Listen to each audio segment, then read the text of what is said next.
ces livres ne s'éloignent pas de mes lèvres, jusqu'à ce que ça me délivre et je m'enivre d'une vie avec tes œuvres. Je veux lire pour connaître mieux, je veux lire pour réussir en toutes choses. Bonsoir à tout le monde, chers téléspectateurs. Nous sommes encore de nouveau très heureux d'être chez vous pour ces nouveaux numéros de livres inspirés, votre mission que vous avez tellement l'habitude de suivre, qui vous donne un peu de la culture, de livres, l'amour de la lecture. Et nous sommes là pour vous offrir encore un bon moment de la lecture avec un merveilleux écrivain que nous allons partager sur ce plateau. Il s'agit de Emmanuel Katemo. Nous avons reçu l'autre semaine et puis nous sommes encore fait recours à vous pour vous parler de votre livre, parce que c'est un merveilleux livre. Bonsoir déjà. Bonsoir, pasteur. Très honoré encore de vous recevoir. Merci, le plaisir de partager. Vos impressions par rapport à cette émission? Je vous repose encore la même question. Exactement, ok. Vraiment, j'ai béni le nom du Seigneur pour les éditions Livres Inspirés. C'est vraiment une œuvre qui est vraiment inspirée.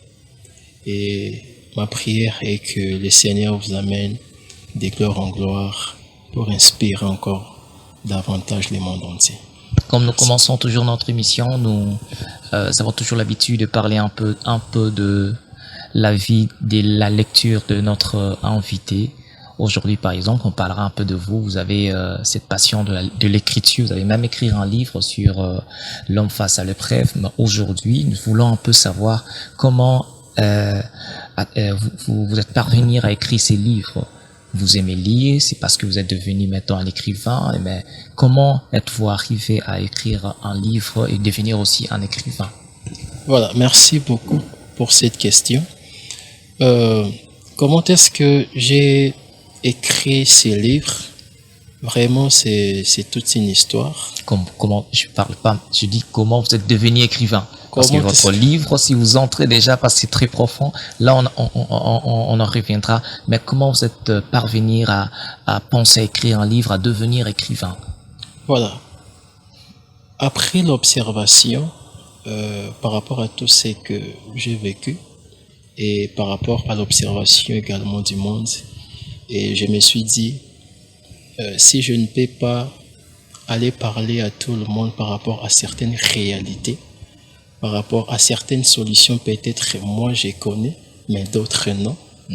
Et avec l'écriture, je ne peux pas aller peut-être aujourd'hui en Asie, mais l'écriture, les livres, peut aller là-bas. Okay. Donc l'écriture me permet de se déplacer dans le futur en restant dans les présents. Wow, ok. Voilà. Maintenant, je juste une question. Qu'est-ce que vous a inspiré à écrire les livres? Parce que vous lisez trop, parce que vous lisez beaucoup, que vous êtes parvenu à écrire un livre, ou parce qu'à un moment, vous avez compris que pour que je puisse écrire un livre, je dois commencer à écrire. Comment est votre vie de la lecture? Pourquoi aimez-vous lire? Pour écrire un livre, ou comment aimez-vous lire? J'aime lire, non d'abord pour écrire. Je n'ai pas commencé la lecture pour l'objectif d'écrire. J'ai commencé la lecture comme étant un style de vie. Okay. Parce que ce n'est pas qu'aujourd'hui que j'ai commencé la lecture parce que j'ai écrit des livres. Non, non. C'est un style de vie. Et par rapport à ce que j'ai vécu, par rapport à certaines réalités, je me suis dit, pourquoi pas écrire et aider les autres à comprendre ce que moi, je comprends aujourd'hui. Et pour mieux le faire, l'écriture, écrire est très important. Mais pour écrire, il est important d'être un lecteur. Il est impossible d'être un bon écrivain sans être un meilleur lecteur. Donc la lecture a une place très primordiale pour devenir un écrivain. Juste encore une autre question avant qu'ils puissent passer à une autre chose. Et que qu'est-ce qui a fait que vous commencez à avoir ces goûts de la lecture? L'entrée dans votre vie avec la lecture, ça a été déclenché par quoi? Qu'est-ce qui a poussé que vous commencez à avoir ces goûts de la lecture dans votre vie? Voilà, cela a commencé, si je me rappelle bien, à l'école secondaire. Les professeurs de français nous poussaient beaucoup plus à lire, à faire des exercices, des lectures obligatoires, à faire des ateliers, exposer un sujet. Tout a commencé par là et on lisait des livres avec des amis et c'était resté comme étant un style de vie. Là, Wow. c'était scolaire, mais après, j'ai vite compris que pour mieux progresser dans la vie, il faut lire. Et là, c'est important parce que je suis même en train d'encourager nos enfants, nos frères, nos jeunes, d'avoir cette culture, cette discipline, je peux appeler ça de la lecture, parce que ça forge un peu une personne. Une personne a dit seulement que c'est en ayant des responsabilités qu'on devient responsable. Moi, je dirais que qu'en lisant, qu'on peut un peu un jour essayer d'écrire un livre. Aujourd'hui, c'est un écrivain qui est sur ce plateau, il a écrit ce merveilleux livre. C'est le fruit de, je peux dire, de lecture, c'est le fruit de concentration que le Seigneur lui a poussé à lire et à écrire ces livres. Et nous allons pas vraiment parler d'aujourd'hui, de ces livres ici, mais avant que nous puissions commencer, il y a la semaine passée, le 18 mars, là il y a déjà la sortie officielle de ce livre que vous êtes en train de voir les images. Le livre a été béni. Donc c'est déjà sorti, donc la sortie était, on va encore nous balancer quelques éléments, quelques images encore de ce qu'a été le vernissage de ce livre. Il y a eu le pasteur Zacharie Célestin. et le pasteur Célestin de la Compassion qui a été là, qui a béni ces livres et des moments très merveilleux. J'aimerais un peu que nous puissions parler un moment de ces moments-là de vernissage, comment ça a été, avant que le téléspectateur vous puisse un peu découvrir de votre livre, comment ça a été ces moments de vernissage du livre. Vraiment, par la grâce de Dieu, c'était un moment vraiment très merveilleux. Personnellement, je ne m'attendais même pas à cela. Et Dieu était là-dedans. Et c'était un moment de ma vie, dans ma vie plutôt, je dirais, c'était un moment historique. C'est un premier ouvrage que j'ai écrit et j'étais vraiment très heureux de voir comment est-ce que les choses se sont passées de la sorte. Je bénis vraiment le Seigneur pour sa grâce, pour la présence de tout le monde. Vraiment, c'était un encouragement plutôt pour moi de progresser vraiment dans cette mission que le Seigneur nous a donnée d'écrire, enfin, de bénir le monde entier. Nous encourageons tout le monde. Nous sommes une maison d'édition, non pas seulement pour faire 2 émissions, mais aussi éditer vos livres. Donc toute personne qui a cette passion de l'écriture, il a écrit un livre, donc il est en train de chercher une maison d'édition. Nous sommes là pour vous offrir de meilleurs de services, je peux dire. Vous ne pouvez pas manquer encore. Vous allez voir nos affiches, les différents livres que nous avons déjà eu à éditer. Nous sommes sur YouScribe, nous sommes sur Amazon, nous publions nos livres. Donc tous ces services, nous l'offrons, la réécriture, correction et rélecture, mise en place, structuration, dépôt, tout ce que nous sommes en train de faire, toute une maison d'édition peut faire, nous l'offrons à un prix énormément évangélique, je peux dire ça comme ça. Mais avant que nous puissions commencer, on va encore entrer dans la profondeur de ces livres ici de Manuel Katembo, l'homme face à l'épreuve. L'homme face à l'épreuve, opportunité ou obstacle. La première question même, j'aimerais que nous puissions commencer avec ça. Pourquoi l'épreuve? C'est sur la page 16 que vous vous posez cette question. Pourquoi l'épreuve? Pourquoi l'homme doit faire face à l'épreuve? Pourquoi cette épreuve sera une opportunité ou un obstacle? Pourquoi l'épreuve? Parce que là-dedans, vous êtes en train de parler sur pourquoi l'épreuve. Vous dites que l'épreuve est une promesse de Dieu. Ainsi, l'homme est appelé à se préparer pour faire face à cela. Et vous êtes en train même de dire encore, l'épreuve nous rapproche de notre destinée. L'épreuve est une preuve que Dieu est fidèle. Comment j'ai aimé cette danse dans ton écriture quand vous dites l'épreuve est une preuve que Dieu est fidèle. Parlez-nous un peu, pourquoi l'épreuve? Voilà, merci pour cette question. Pourquoi l'épreuve? Premièrement, c'est parce que la vie de l'homme sur la terre est étroitement liée aux épreuves. Alors, avant d'expliquer pourquoi l'épreuve, c'est la preuve de la fidélité de Dieu, j'aimerais un peu, si on peut rentrer dans les livres de Genèse. Okay. Vous allez voir dans les livres de Genèse, lorsque Dieu a créé les animaux, il a créé la nuit, les jours, il a séparé les choses. Et après, Dieu a créé l'homme. Il a formé l'homme. Et après avoir formé l'homme, qu'est-ce qu'il a dit à l'homme? Il a dit à l'homme de faire quoi? De cultiver, de faire quoi encore? De nommer les animaux. Par là, j'ai vite compris que la vie de l'homme était déjà étroitement liée aux épreuves. Comment?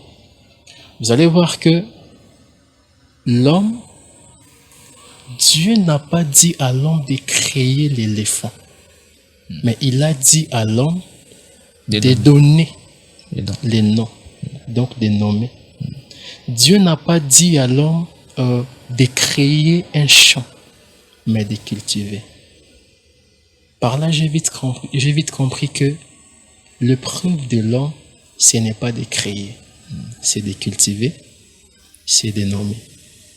Entre créer un animal et nommer, qu'est-ce qui est difficile? C'est de créer. Ainsi, Dieu a tout fait. Le vrai problème pour l'homme, son épreuve, ce n'est pas de créer. Aujourd'hui, pourquoi l'homme a beaucoup plus de problèmes dans la société ou dans la vie? C'est parce que l'homme veut prendre, en fait, la créature veut prendre la place du créateur. Au lieu de cultiver, il cherche à créer un champ, alors qu'il y a déjà un champ. Au lieu de nommer, l'homme cherche à faire quoi? À créer. Ouais. Alors, si l'homme comprend que mon épreuve sur la terre, c'est de cultiver et de nommer, il va vite comprendre que Dieu est fidèle. Pourquoi Dieu est fidèle? Parce que avant de te dire non, il t'a déjà doté des capacités nécessaires pour les faire. C'est ce que j'ai compris. Et quand on dit que l'épreuve est la preuve de la fidélité de Dieu, cela veut dire quoi? La Bible nous dit, je crois, c'est dans le livre de Jean 16, la Bible dit que vous aurez des tribulations, vous aurez ceci, vous aurez ceci. En fait, vous allez comprendre que tout ce qui se passe dans la vie de l'homme, pour Dieu, ce n'est pas des surprises. Ce sont des choses qui ont été promises. Ainsi, l'homme doit s'aligner à la volonté parfaite de Dieu pour ne pas vivre l'épreuve comme étant une surprise, mais à vivre l'épreuve comme étant une opportunité pour manifester la gloire de Dieu. Okay. Maintenant là, quand par exemple vous parlez comment faire face à cette épreuve ici, parce que vous dites l'homme face à l'épreuve, opportunité ou obstacle. Et quand est-ce qu'un homme peut comprendre que cette épreuve est une opportunité et quand est-ce qu'il peut la considérer comme étant un obstacle? Très bien. Voilà. Quand est-ce que l'homme peut comprendre que l'épreuve est une opportunité ou un obstacle? Je rentre toujours dans les livres de Genèse. La Bible dit que Dieu sépara la lumière et les ténèbres. Et par là, nous allons comprendre la lumière, c'est déjà une opportunité et les ténèbres, c'est déjà l'obstacle. Qu'est-ce que l'homme doit comprendre? L'homme doit comprendre que il doit interpréter les choses en fonction de la pensée de Dieu, afin de canaliser ses actions dans le temps. Cela veut dire quoi? L'épreuve devient opportunité ou obstacle. Tout dépend de notre manière de l'interpréter. Notre perception de voir. Exactement. Maintenant, pour mieux interpréter, il est important de séparer. Il est impossible de mieux interpréter sans pour autant séparer. Dieu a séparé la lumière d'avec les ténèbres. L'homme aussi doit séparer certaines choses afin de définir que cette histoire, c'est un obstacle ou bien une opportunité. Tout avec la parole de Dieu, bien sûr. Ici, sur la page 67, sur le chapitre 5, vous êtes en train de parler de la vallée de l'ombre de la mort. Comment comprenez-vous un peu, rapprochez-vous cette pensée de l'ombre, la vallée de l'ombre de la mort à l'épreuve? Voilà. La vallée de l'ombre de la mort. J'aime les psaumes 23. Et vous allez voir que dans les psaumes 23, la Bible commence par dire « L'Éternel est mon berger, je ne manquerai de rien ». Mais après, dans le verset 4, je crois, et il dit que quand je traverse la vallée de l'ombre de la mort. Mais le premier verset a commencé par dire l'Éternel. Et après, quand je traverse. En fait, par là, j'ai vite compris, tu peux vivre avec le Seigneur. Tu peux être dans une communion vraiment adéquate avec le Seigneur, mais tu vas toujours traverser l'ombre de la mort. Mais ce que j'aime avec l'ombre de la mort, ce n'est pas la mort. Ok. Parce que c'est exactement. Sur la page 68, vous en dites, vous êtes en train de dire, la vallée de l'ombre de la mort n'est pas la mort. Ne confondez pas la vallée de l'ombre de la mort à la mort. Voilà. La vallée de l'ombre de la mort n'est pas égale à la mort. En fait, c'est une ombre. Mais ce qui est dommage est que il y a beaucoup de personnes, ils traversent la vallée de l'ombre de la mort. Parce que la Bible dit, quand je traverse la vallée de l'ombre de la mort, comprenez que c'est une vallée que tu es en train de traverser. Si c'était la mort, tu n'allais même pas bouger. Mais c'est une vallée, cela veut dire quoi? Tu finiras par passer. Mais ce qui est dommage est que il y a plusieurs personnes qui ont arrêté de bouger dans la vallée de l'ombre de la mort. Il est dans la vallée de l'ombre de la mort, il respire, mais il ne bouge pas. Parce que il est dans la vallée de l'ombre de la mort.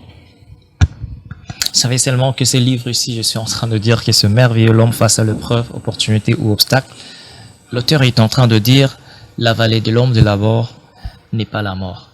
Si réellement que quelqu'un est en train de nous suivre, c'est une, je puis dire, une citation, un réconfortement pour quelqu'un dont il est en train de passer de moments tellement difficiles. Mais sachez seulement de moments, ce n'est pas la mort. Que direz-vous à une personne qui est en train de nous suivre, qui est en train de passer par, je peux dire, dans ces moments de l'ombre de la mort, qui te le dirait quoi sur base de ce que vous venez de dire, la vallée de l'ombre de la mort n'est pas la mort? Je voudrais dire à cette personne que ce n'est pas facile de traverser la vallée de l'ombre de la mort. Peut-être tu ne seras même pas compris plutôt par les hommes par rapport à ce que tu es en train de traverser. Mais retenez ceci, la vallée de l'ombre de la mort a une date d'expiration. Et la vallée de l'ombre de la mort n'est pas éternelle, mais c'est passagère. Et ce que je peux te dire, tu respires dans la vallée de l'ombre de la mort. Tu fais des mouvements dans la vallée de l'ombre de la mort. Cela veut dire quoi? Un nouveau départ est possible. N'arrête pas de bouger. N'arrête pas de faire les mouvements. Mais ce qui est important, fais les mouvements, même à contre-courant. Tu vas y arriver. Voilà. Vous savez, on est déjà en train de continuer, même aussi déjà en train de finir. Il y a sur la page 39, vous parlez d'un merveilleux chapitre que je vais à lire. Les hommes à ne pas écouter pendant l'épreuve. Les hommes à ne pas écouter pendant l'épreuve. Quels sont ces hommes? Qui sont ces hommes? Voilà. Vous savez, dans les temps d'épreuve, il est important à l'homme d'être sélectif sur son entourage. Et par là, moi, j'ai dit que vous devez veiller sur vos oreilles, mais également sur vos yeux. Parce que ton oreille te permet d'interpréter les choses négativement ou bien positivement. Ainsi, tu n'es pas censé de donner ton oreille à tout le monde. Et parlant de ces hommes à ne pas écouter pendant l'épreuve, il ne faut pas écouter premièrement les personnes qui nous poussent à toucher aux interdits de la destinée. Vous savez, chaque destinée a un interdit ou bien a ses interdits. Et il est important de ne pas écouter les personnes qui nous poussent à toucher aux interdits, qui nous poussent à la compromission, à diluer la parole de Dieu. Ne pas écouter les personnes qui nous découragent. Ces personnes qui veulent toujours nous rappeler, nous parler de nos points faibles. Comment est-ce que quelqu'un qui est en train de passer par des temps difficiles, des temps de preuve, tu viens encore, tu dis à la personne, oh non, regarde, tu fais ceci. Non. En fait, il ne faut pas exposer les oreilles À tout le monde. à tout le monde.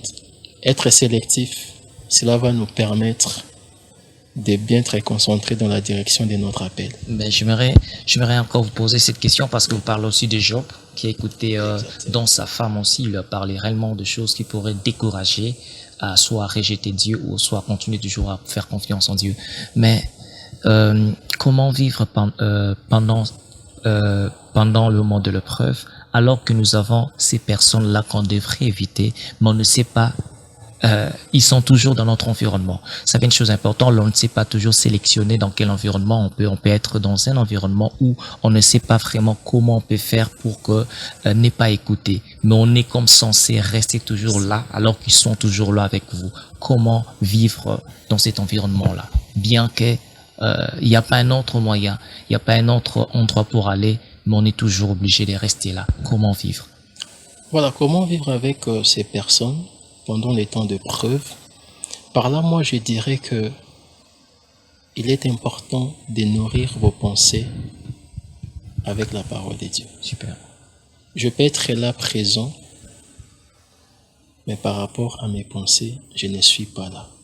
En fait, avoir une meilleure vision du futur, à ne pas lire les choses en fonction de ce que tu vis, mais à lire les choses en fonction de ce que Dieu voit. Okay. C'est par là que tu vas vivre avec ces personnes, mais autrement. Donc c'est ce que j'ai compris. Je suis là avec vous, vous pouvez me décourager, vous pouvez parler des choses, me rappeler mes points faibles, me parler de toutes ces choses, mais c'est que je sais, mes pensées doivent être nourries de la parole de Dieu. Super, super, super. C'est vraiment important que je suis en train d'encourager les gens à lire ces livres. Bon, peut-être ne pas vous demander d'acheter, mais de lire un livre. Je vous demande juste de lire un livre. Si peut-être tu n'auras pas à acheter, mais je te demande juste de lire ces livres ici.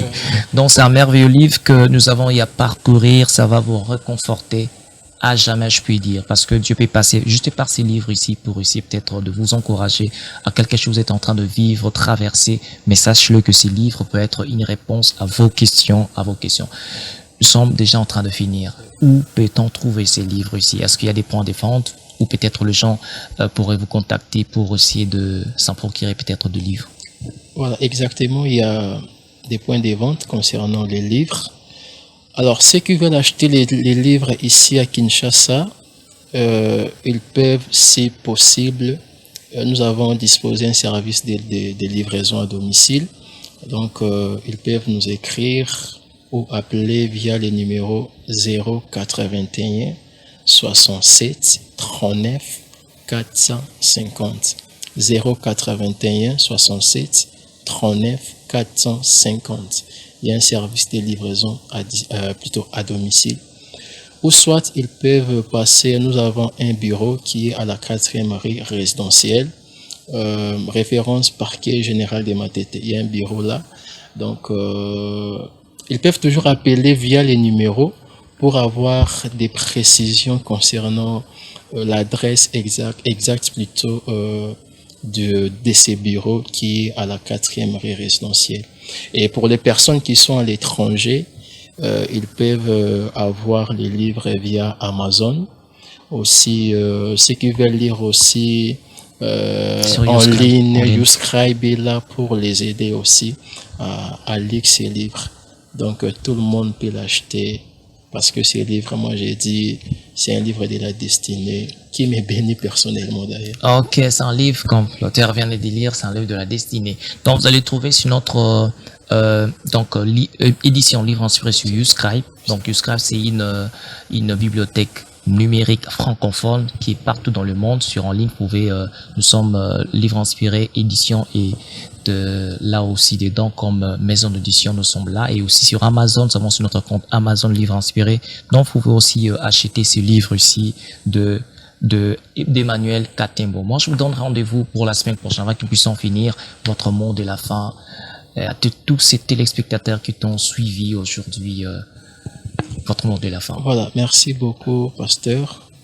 Et je dirais à tout le monde que parlons de l'épreuve.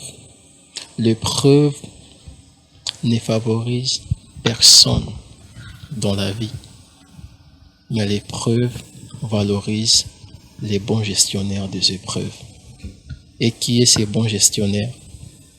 Ce sont ces personnes qui ne voient pas qu'il y a des obstacles face aux épreuves, mais également des opportunités. Merci. L'épreuve bâtit notre caractère, ce que je suis en train de lire. L'épreuve est une opportunité de vivre le ciel sur la terre. L'épreuve est une preuve que Dieu est fidèle. L'épreuve nous rapproche de notre destinée. L'épreuve nous rend équilibre. L'épreuve nous permet d'exprimer notre amour pour Dieu. L'épreuve nous permet de s'attacher à Dieu à cause de ce qu'il est pour nous. L'épreuve révèle notre vraie nature. L'épreuve nous rend sages. L'épreuve nous rend intelligents. L'épreuve nous rend disciplinés et conscients. L'épreuve bâtit notre caractère. Donc, pour la semaine prochaine, achetez ces livres, lisez ces livres. C'est une réponse à toutes vos questions. Donc, pour la semaine prochaine, pour un nouveau numéro de Livres Inspirés, cette émission, vous pouvez le trouver aussi sur notre chaîne YouTube Livres Inspirés. Abonnez-vous pour ne pas manquer nos prochains numéros de Livres Inspirés. Soyez bénis et à très bientôt.